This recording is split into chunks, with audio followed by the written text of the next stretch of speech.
Host and comedian Jericho Sison Kalingal o mas kilala sa tawag na Echo, may inamin tungkol sa kanila ng Eat Bulaga da Barkads.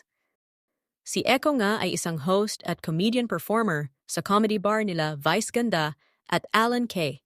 Sinali siya ni Alan K. kasama ang ilan pang Clowns Comedy Bar performers noong 2018 sa segment ng Eat Bulaga na Backlash o isang singing competition para sa gay men at trans women na may kakaibang vocal skills at natural na nakakatawa. Si Echo nga ang tinanghal na grand winner sa naturang competition.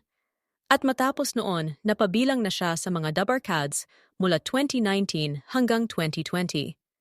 Samantala, naintriga naman ang mga netizens sa kanyang mga naging revelation tungkol sa mga nakasama niyang Dabarkads. Sa kanyang podcast interview sa Think Talk Tea, may kinuwento siya tungkol sa crush niyang Dabarkads at sa Dabarkads na kanyang nakatabi. Crush ko si Alden. Nagubad sa harap ko.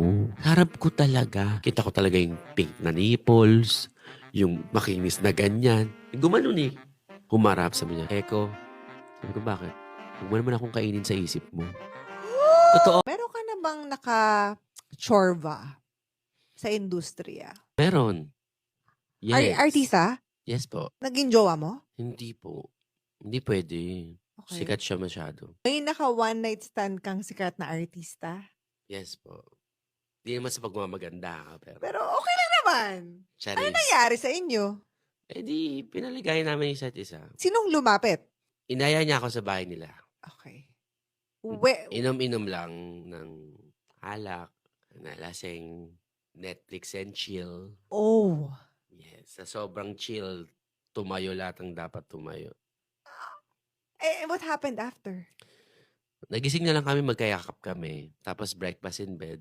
Tapos, sabay kaming pumunta sa work. Ka-work mo to? Saan work? Eat Bulaga. Co-host mo to sa Itbulaga? Host talaga siya sa Eat Bulaga. Ayoko lang tanongin kung sino. Alan K. Charis! Charis! Si Alan K ba? Hindi, no. Okay, Boss ko okay. yun eh. Oo. So, hindi si Alan K. Hindi. Pero, host siya sa Itbulaga. Yes. I suppose hindi mo sasabihin kung sino siya. Siyempre, mamaya makakasuhan ka or something. Sa masarap.